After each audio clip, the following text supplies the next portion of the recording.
Hey there, sort of friends. Sorry it's been a while since I've uploaded anything. Had a lot going on outside of the sword world. But here's a first of a few updates, reviews that of blades that I've had sent to me. This one is a Sinosword / Jkoo custom Wakizashi that I had made. Now I've had this sword for around 10 months. People's reviews online, very mixed reviews, wasn't quite sure on what was the truth, so I thought I'd test them out for myself. I sent Jkoo a picture of a Nihonto that I would have liked them to replicate. Now this isn't exactly the same as what I asked for, but nonetheless it's a very nice blade.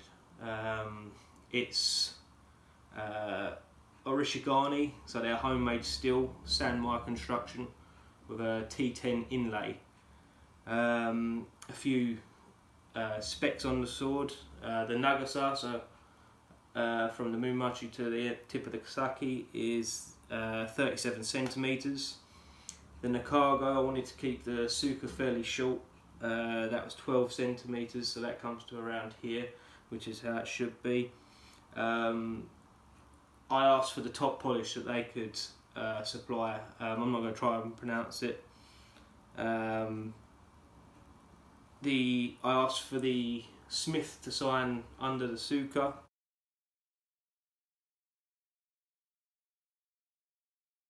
So the Mei, which they done. The single Makugi peg.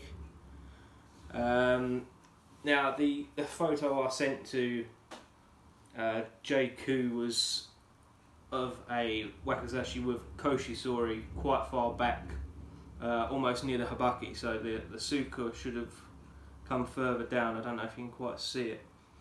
They didn't quite get what I was trying to, or what I personally wanted, but nonetheless, as I said, overall aesthetically the Sugata is very nice, the overall shape. The Hamon is mid-air, so it's irregular.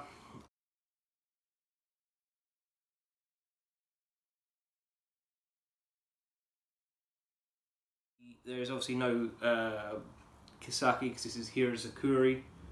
It's got a double bohie. The specs on the actual blade are at the Moto Haba, so the width at the bottom here by the Habaki is 32 millimeters. The Saki Haba up here is 22 millimeters. As for thickness, at the Moto Kasane down here is 7 millimeters, and up at the Saki Kasane is 5.4 millimeters. So quite a chunky blade for a Hirazakuri. As for the Niku on this, I wanted it to be a medium, so it's just got Hani. It hasn't quite got Haniku. It's not right on the edge, but it has got some meat there. As for the Habaki and the Seppa, I asked for silver. I usually go for copper. I think it's a nickel alloy, I'm not quite sure. But we'll get to that later on the review of exactly what I think of it. The Tsuka, I believe they've done pretty well. Again, it's not perfect, but I asked for it to be in Rico, which is what I got. The diamonds are very even, small, very tight, very tight wrap.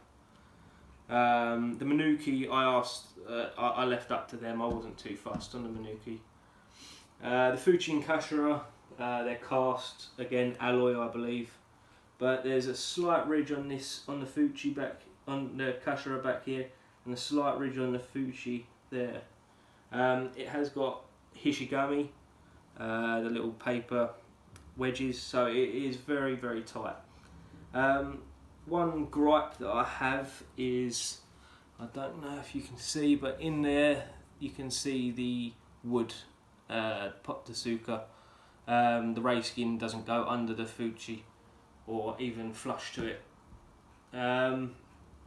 Otherwise the Same is quite a nice grade. It's not highest grade, but it's not the worst grade. Fairly sizable nodes. I don't know if you can quite pick it up on that. But yeah, the sire again. I'm very happy with the sire actually. I went for a rattan. Excuse the sago, it's just deteriorated on me. A black rattan, again nicely done. The Kiguchi, Kurigata and Kojiri are all amber horn, and I don't know if you can quite pick that up, but the polish on it is very nice. I didn't specify the Shitodome on there, but I got them, and there's the Kojiri. Yeah, it's, overall for what I paid, I'm happy. It came in at around $325, I think it came in at. The harder on the blade isn't great. You can't see it.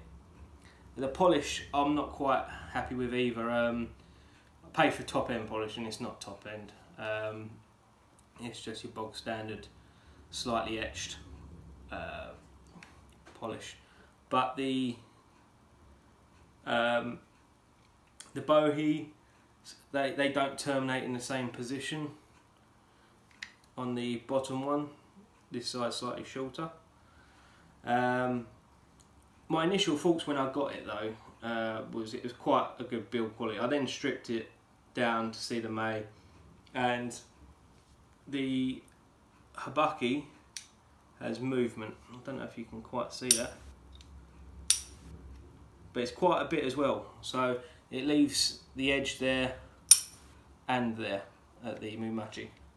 So the hamachi and the mumachi are exposed, which you shouldn't have that at any price range really, unless you're paying absolute beta bog standard. On a custom you definitely shouldn't have it. The Suba rattles as well. Again, their choices of Subas weren't great, so I went for just a small Tanto Suba, but there's movement there as well. I've done some cutting with this. I put it up against some bamboo and they're just held fine, so there's no gripes there. But after a while there is a rattle developing within the suka, which is not very good at all. So especially being a single Makugi pin, it's not really safe. So I will be making a new suka for this. If I pop the Makugi out, you'll see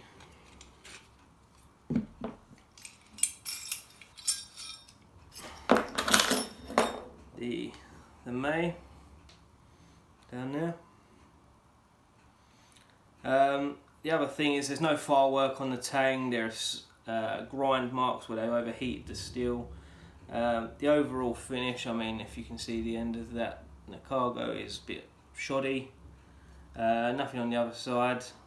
As I said, it's far too thin here for this habaki. The habaki hasn't been made to fit. But that's my gripes with Jkoo.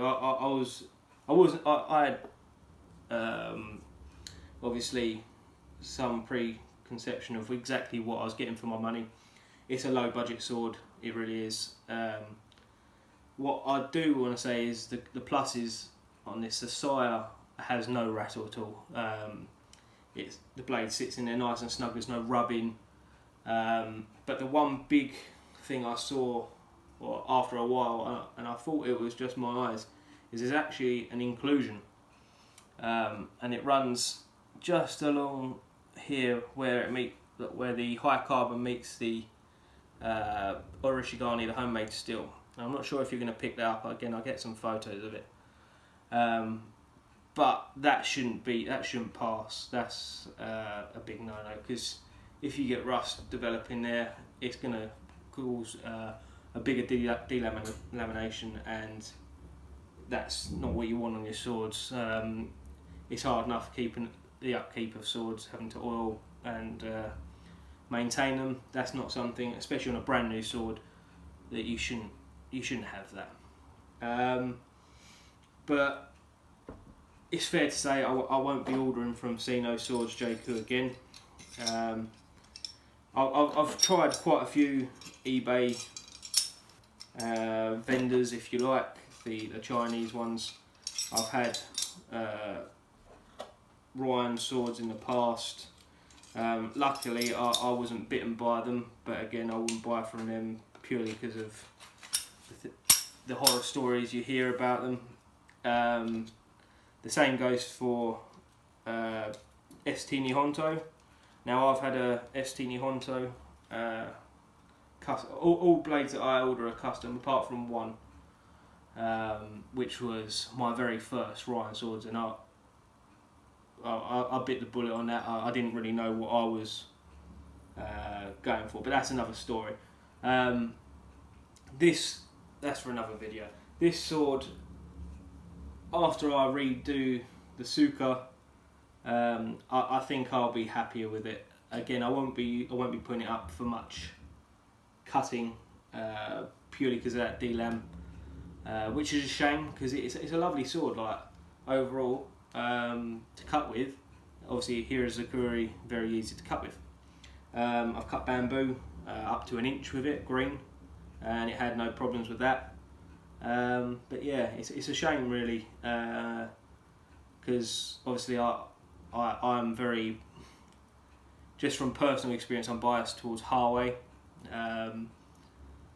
just because their build quality for the price is ridiculous. It's in regards to custom, yeah, you have a 6-month wait, but you can't beat it for your money.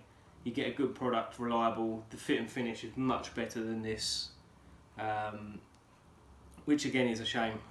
Maybe in the future, if I hear that they've upped their game any, I might order another. But for the time being, that's what I've got on Jkoo Sinoswords. If you've got any questions, drop them in the link underneath, and I'll try and get back to you as quickly as possible. Yeah, thanks for watching, and catch you soon.